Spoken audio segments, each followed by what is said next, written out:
ഈ പാർലമെന്റ് സമ്മേളനത്തിൽ ഈ തിരക്കിനിടയിലും ഈ ഒരു ബഹളത്തിനിടയിലും സഭ ഓർഡറിലല്ല, ഒരു മിനിറ്റ് വെച്ച് ബില്ല് പാസ്സാക്കുക. നിങ്ങൾ കേട്ടിട്ടുണ്ടോ എവിടെയെങ്കിലും? അതും മർമ്മപ്രധാനമായിട്ടുള്ള ബില്ലുകൾ. ഞങ്ങൾ നേരിട്ട് സ്പീക്കറെ കണ്ട് പറഞ്ഞു, പാർലമെന്ററി അഫയേഴ്സ് മിനിസ്റ്ററെ കണ്ട് പറഞ്ഞു, 2 ബില്ലുകൾ നിങ്ങളതിൽ വാശി പിടിക്കരുത്.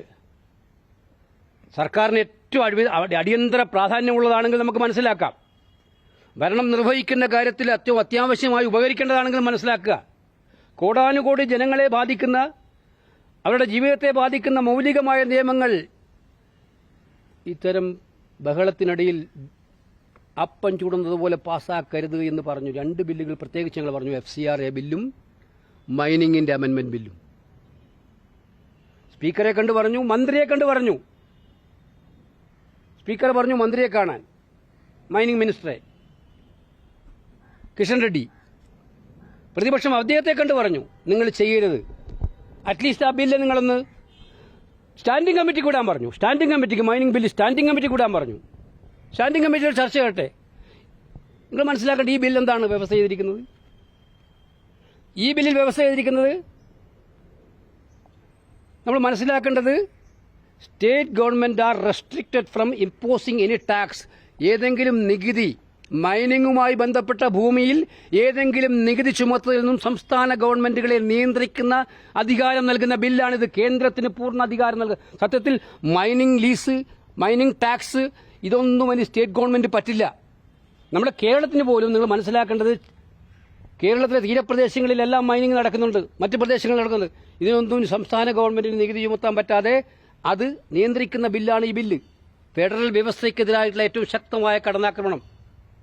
അപ്പോൾ മൈനിങ് സംസ്ഥാന ഗവൺമെന്റ് കൂടി അനുമതി വേണ്ട മൈനിങ് ലീസ് സെന്ററുകളിൽ ഇനി അതിന്റെ ആവശ്യമില്ല ഫലത്തിൽ. അപ്പോൾ ഇവർക്ക് ഇഷ്ടമുള്ള വ്യക്തികൾക്ക് മൈനിങ് കൊടുക്കാനായിട്ട് വേണ്ടിയിട്ടുള്ള സംസ്ഥാനങ്ങൾ അധികാരം കവർന്നെടുക്കുന്ന ഒരു ബില്ലാണ് ഈ ബില്ല്. അറ്റ്ലീസ്റ്റ് സ്റ്റേറ്റ് ഗവൺമെന്റിന് ഒന്ന് വിശ്വാസം എടുത്തുകൂടെ? നിങ്ങളുടെ സ്റ്റേറ്റ് ഗവൺമെന്റ് ഉണ്ടല്ലോ,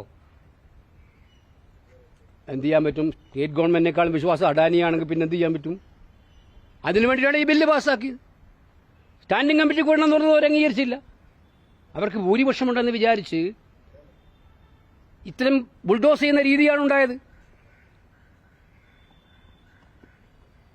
ഇത് സംശയമില്ല, സംസ്ഥാന ഗവൺമെന്റുകൾ ഇതിന് ചോദ്യം ചെയ്തുകൊണ്ട് നിയമപരമായിട്ടുള്ള കാര്യങ്ങൾ ചെയ്യും. കോൺഗ്രസ് ഭരിക്കുന്ന സംസ്ഥാനങ്ങൾ കൃത്യമായിട്ടും ഇതിനെ നിയമപരമായി ചോദ്യം ചെയ്യുക തന്നെ ചെയ്യും. സംസ്ഥാനങ്ങളുടെ അധികാരം കവർന്നെടുക്കുന്ന ഭരണഘടനയ്ക്കെതിരായിട്ടുള്ള ബില്ലാണ് ഈ ബില്ല്. ഫെഡറൽ വ്യവസ്ഥയ്ക്കെതിരായിട്ടുള്ള ബില്ലാണിത്. ലാൻഡ് എന്ന് പറയുന്നത് സംസ്ഥാനങ്ങൾക്ക് അവകാശപ്പെട്ടതാണ്. ലാൻഡ്, ആ ലാൻഡ് ടാക്സിന് സംസ്ഥാന ഗവൺമെന്റ് അധികാരം കവർന്നെടുക്കാൻ എന്ത് അധികാരമാണുള്ളത് ഈ ബില്ലിൽ? ഈ ബില്ലിലെ അധികാരം എങ്ങനെയാണ് നടപ്പിലാക്കുക? അപ്പൊ അതുകൊണ്ട് ഇത് നമ്മൾ കോൺഗ്രസ് ഭരിക്കുന്ന സംസ്ഥാനങ്ങൾ എന്തായാലും ഇത് സംബന്ധിച്ചുള്ള കാര്യങ്ങൾക്ക് നിയമ കോടതികളെ സമീപിക്കും. ഗവൺമെന്റ് ഈ ചുളൂലിൽ ഇത് പാസ്സാക്കിയെടുക്കാൻ ആർക്ക് വേണ്ടിയിട്ടാണ് നിങ്ങൾക്ക് എല്ലാവർക്കും അറിയാമല്ലോ. ഇത് ആർക്ക് വേണ്ടിയാണ് പാസ്സാക്കുന്നത്? 3 കമ്പനി രജിസ്റ്റർ ചെയ്തിട്ടുണ്ട്. 3 കമ്പനി രജിസ്റ്റർ ചെയ്താക്ക് വേണ്ടിയിട്ട് പാസ്സാക്കാൻ വേണ്ടി ആ ഫ്രണ്ടിന് വേണ്ടി ഒന്നും ചെയ്യാൻ മടിയില്ലാത്തവരാണ് ഇവർ. അപ്പോൾ അതുകൊണ്ട് ഇതും ചെയ്തുകൊണ്ടിരിക്കുകയാണ്. രണ്ടാമത്തെ FCRA ബില്ല് നിങ്ങൾ മനസ്സിലാക്കേണ്ടത്, RSS അവരുടെ ഇൻസ്റ്റിറ്റ്യൂഷൻസൊക്കെ എത്ര വിദേശ സംഭാവന വാങ്ങിക്കുന്നുണ്ട്? ഒരു അന്വേഷണവും ഇല്ല. കാരണം രജിസ്റ്റേർഡേ അല്ല. അതുകൊണ്ട് ആരോടും സമാധാനം പറയേണ്ട കാര്യമില്ല. FCRA ബാധകമല്ല അവർക്ക്. RSS നിങ്ങൾ മനസ്സിലാക്കേണ്ട സൈനിക സ്കൂൾ പോലെ അവർ പിടിച്ചെടുക്കാൻ നോക്കുകയാണ് ഇപ്പം രാജ്യത്തിലെ. ഈ ഉത്തരേന്ത്യയിലൊക്കെ മിക്കവാറും സ്കൂളുകൾ നടത്തുന്നവരാണ്. അവർക്ക് എത്ര ഫോറിൻ ഫണ്ടിങ് വരുന്നുണ്ട്? അതിന് നിയന്ത്രണമൊന്നും വേണ്ട, FCRA വേണ്ട. പാവപ്പെട്ട ന്യൂനപക്ഷങ്ങൾ അല്ലെങ്കിൽ നല്ല NGOകൾ ആരോഗ്യ മേഖലയിലും വിദ്യാഭ്യാസ മേഖലയിലും ചാരിറ്റി രംഗത്തുമൊക്കെ നന്നായിട്ട് പ്രവർത്തന ശേഷിയുള്ള NGOകൾ, അവരെ നിയന്ത്രിക്കാൻ വേണ്ടി FCRA ബില്ല്. അതിലും എന്താ പറഞ്ഞിരിക്കുന്നത്? ആ കണക്കിൽ എന്തെങ്കിലും തെറ്റോ പാളിച്ചോ എപ്പോഴും കണ്ടാൽ അതിന് ടേക്ക് ഓവർ ചെയ്യാനുള്ള അധികാരം, ആ സ്വത്തുക്കളെ ടേക്ക് ഓവർ അധികാരം കൂടി കൊടുത്തുകൊണ്ടുള്ള ബില്ലാണ് ആ ബില്ല്. എല്ലാവരും എതിർത്തു, ശക്തമായി എതിർത്തു. ഞങ്ങൾ പല്ലും നഖവും ഉപയോഗിച്ച് എതിർക്കുന്നു. അവസാനം അത് JPCക്ക് വിട്ടിട്ടുണ്ട്.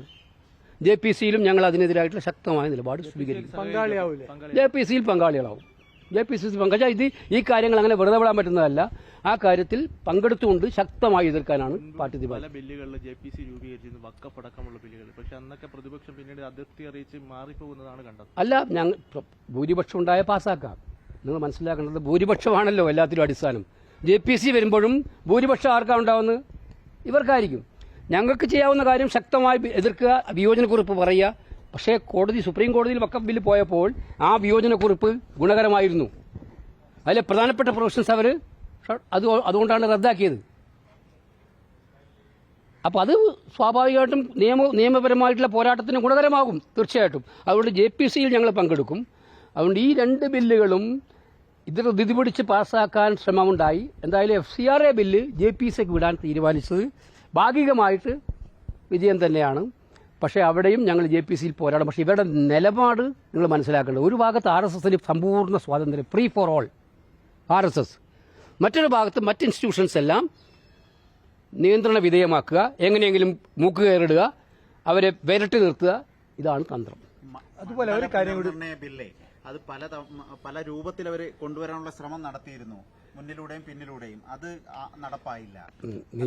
നിങ്ങളെ അതുകൊണ്ടാണ് ഞാൻ പറയും, ഈ സമ്മേളനം എന്ന് പറഞ്ഞാൽ, ഈ പാർലമെന്റ് സമ്മേളനം എന്ന് പറഞ്ഞാൽ മൊത്തം ഹിഡൻ അജണ്ടയെയും തോൽപ്പിച്ച സമ്മേളനമായിരുന്നു. രാജ്യം കണ്ട ഒരു സമ്മേളനമായിരുന്നു ഈ സമ്മേളനം. കഴിഞ്ഞ സമ്മേളനത്തിലും കണ്ടു, മണ്ഡല പുനർനിർണയ ബില്ലുമായിട്ട് വന്നു, സുഖമായിട്ട് തോൽപ്പിച്ചു കൊടുത്തു. ഇപ്രാവശ്യം എല്ലായിടത്തും ഉണ്ടാവും. എല്ലാ ദിവസവും നാളെ കൊണ്ടുവരും, മറ്റന്നാൾ കൊണ്ടുവരും. 356 ഞങ്ങൾക്ക്, 368 ഞങ്ങൾക്ക്. ഈ ബില്ലിപ്പം പാസ്സാവും, ഭരണഘടനാ ഭേദഗതി ബില്ല്. ഒരു 356 ആയിട്ടില്ല. ഈ ഭേദഗതി ബില്ല് അവർക്ക് പാസ്സാക്കാൻ കഴിയില്ല. ദൂരവ്യാപകമായ പ്രത്യാഘാതം ഉണ്ടാക്കുന്ന ബില്ലാണ് ഈ ബില്ല്, ഡീലിമിറ്റേഷൻ. ഞങ്ങൾ ഡീലിമിറ്റേഷനല്ല എതിർക്കുന്നത്.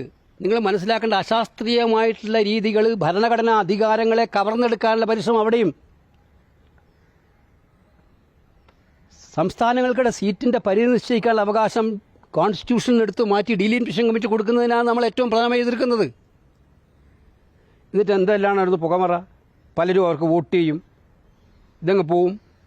പക്ഷേ ഡീലിമിറ്റേഷൻ ബില്ലെന്ന് പറയുന്നത് പറയാൻ പോലും ഈ പ്രാവശ്യത്തെ സഭയിൽ അവർക്ക് പറ്റിയിട്ടില്ലല്ലോ. ഇനിയിപ്പോൾ പറയുന്ന അടുത്ത സമ്മേളനത്തിൽ പാസ്സാക്കും. ഇതവർ 3 കൊല്ലം പറഞ്ഞുകൊണ്ടിരിക്കും. അതിന് അല്ല അങ്ങനെ എനിക്ക് തോന്നിയിട്ടില്ല. അല്ല, ഞാൻ അറിഞ്ഞത്, ഞാൻ വെരിഫൈ ചെയ്യേണ്ടതാണ്. ഞാൻ പാർലമെന്റ് ലോബിയിൽ നിന്ന് അറിഞ്ഞത് അവർ സ്പീക്കറെ കാണാൻ പോകുമായിരുന്നു. കണ്ടപ്പോൾ ഇവരും കൂടി ഉണ്ടായപ്പോൾ എന്നുള്ള 2 മിനിറ്റ് കൊണ്ട് അവർ ഇറങ്ങി പോവുകയും ചെയ്തു എന്നാണ് ഞാൻ പറഞ്ഞത്. ഇനി അവർ പ്രതിപക്ഷത്തിൻ്റെ അവർ ഇന്നലെ ഇന്നൊക്കെ അവരുടെ സ്റ്റാൻഡ് വളരെ ശക്തമായിരുന്നു. FCRAയിൽ വളരെ ശക്തമായിരുന്നു. ബാലു പ്രസംഗിക്കുകയും ചെയ്തു. ഇത് വിഡ്രോ ചെയ്യണമെന്ന് ബാലു പ്രസംഗിച്ചത്. ഡീലിമിറ്റേഷൻ ബില്ലിൻ്റെ കാര്യത്തിൽ അവർ ഇന്ന് തമിഴ്നാട് അസംബ്ലിയിൽ വിജയ് കൊണ്ടുവന്ന, നമ്മുടെ മുഖ്യമന്ത്രി കൊണ്ടുവന്ന പ്രമേയത്തെ, ആ പ്രമേയം നിങ്ങൾ എന്താണെന്ന് മനസ്സിലാക്കണം. ആ പ്രമേയം എന്താണ്? 543 സീറ്റ് നിജപ്പെടുത്തി അതിൽ വനിതാ സംവരണം ഏർപ്പെടുത്തണമെന്നാണ്. അതിന് DMK സപ്പോർട്ട് ചെയ്തല്ലോ. പിന്നെ ഇതിനെ അവരെ സംശയിക്കേണ്ട കാര്യം നമുക്ക് ഇതിനകത്ത്. അത് അവർക്ക് ഏറ്റവും പ്രയാസം ഉണ്ടായത് തമിഴ്നാട് അസംബ്ലിയിലെത്തേതാണ്. തമിഴ്നാട് അസംബ്ലി യുനാനിമസ് റെസൊല്യൂഷൻ അവർ തയ്യാറായില്ലേ. അപ്പോൾ അതുകൊണ്ട് DMK ഒന്നും ഞങ്ങളിപ്പോൾ സംശയിക്കുന്ന പ്രശ്നമേ ഇല്ല.